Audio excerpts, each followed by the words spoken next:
புது யுக்தியை தெரியுது, அந்த என்னோட அந்த அந்த வெளிச்சம் லேசாக தெரியுது. இருந்தாலும் இந்த தொண்டர்கள் அரச கட்டளையில புரட்சி தலைவர் பாடிய பாட்டு போல வெற்றி மாமுகம் தெரியுதே, வீரமாமுகம் தோன்றியதேன்னு சொல்ல மாதிரி பாட்டியை பார்த்த நீங்க பாடிக்கிட்டே கேட்டுங்க. இப்போ நேர தொண்டர்கள் உரிமை மீட்பு குழு வந்து ஒரு மாதிரி பனைய ஒரு பாதையில போகிற மாதிரி தெரியுது. இருந்தாலும் வெற்றியை நோக்கி போகணும்ல சார், வெற்றி பாதையை நோக்கி போறது, வெற்றி பாதை தான் அந்த ரூட்டை சொன்னாங்க, அந்த ஈஸியா ரூட்ல போற மாதிரி இருக்கான்னு பார்த்தேன். இன்னொன்னு சார், ரூட் எந்த ரூட் ஆனாலும் இருக்கட்டும், வெற்றியை நோக்கி போறதானே சார் தொண்டனுக்கு அழகு. சரி சரி, ஓகே. அது வந்து தை பிறந்தால் வழி பிறக்கும்னு ஓபிஎஸ் நேற்று சொல்லிட்டாரு. ஓகே, உங்களோட விருப்பமும் இந்த உள்ள கிடைக்க எனக்கு ஓரளவு புரியுது.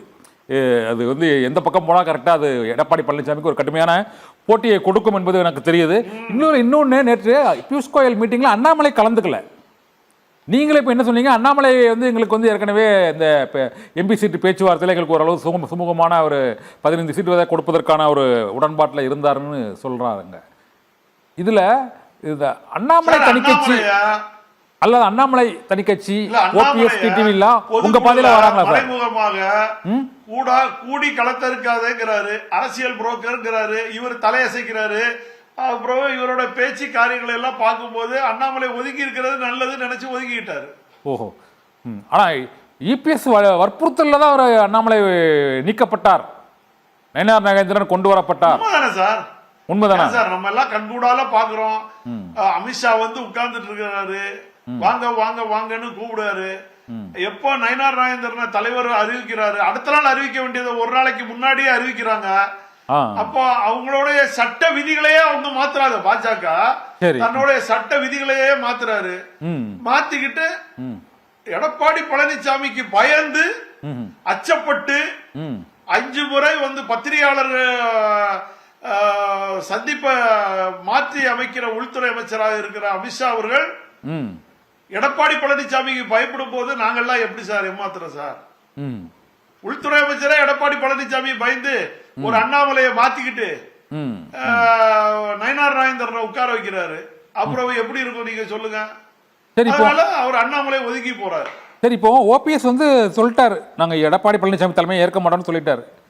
ஆனா பாரதிய ஜனதா கட்சியை பற்றி எதுவுமே கடுமையா நேற்று எதுவும் பேசவும் இல்லை, கருத்துக்களும் கூறவில்லை. இதனால் பாரதிய ஜனதா கட்சி இல்ல சார், பாரதிய ஜனதா கட்சி கிட்ட யார்கிட்ட சொல்லணுமோ சொல்லிட்டாரு. சரி, எங்க அவருடைய கட்டளைகளை என்னங்கறத சொல்லிட்டாரு. பாரதிய ஜனதா கட்சி அதை ஏத்துக்கிடாது. இப்ப வந்து அண்ணா நயினார் நாகேந்திரன் வந்து வேற எடப்பாடி பழனிசாமிக்கு கொள்கை பரப்பு செயலாளரா செயல்படுறாரு, பாஜக தலைவரா. அதனால இந்த கூட்டணி வந்து ஒரு சேர மாட்டீங்க.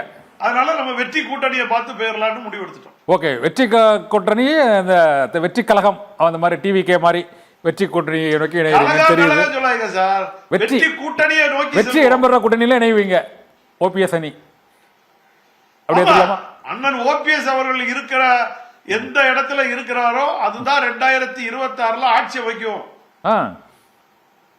சரி, இப்போ ஓபிஎஸ் விஜய் முதலமைச்சர் ஏத்துக்குவாரா சார்? ஓபிஎஸ் விஜய் முதலமைச்சர் ஏத்துக்குவாரா? எடப்பாடி பழனிசாமியை முதலமைச்சர் ஆகியிருக்காரு, நீங்க வேற. துரோகத்தின் மொத்த உருவமான எடப்பாடி பழனிசாமியே முதலமைச்சர் ஆக்கிட்டு துணை முதலமைச்சரா இருந்திருக்காரு அண்ணன். புரட்சி தலைவி அம்மா அவர்கள் கொடுத்த விஜய் முதலமைச்சர், ஓபிஎஸ் துணை முதலமைச்சர், யாரும் அவருக்கு கொடுக்க முடியாது சார். அவ்வளவுதான். அப்ப விஜய் முதலமைச்சர், ஓபிஎஸ் துணை முதலமைச்சர்னு ஒரு ஒப்பந்தம் போடுறதுக்கு வாய்ப்பு இருக்குதா? அது உங்களுடைய ஆசை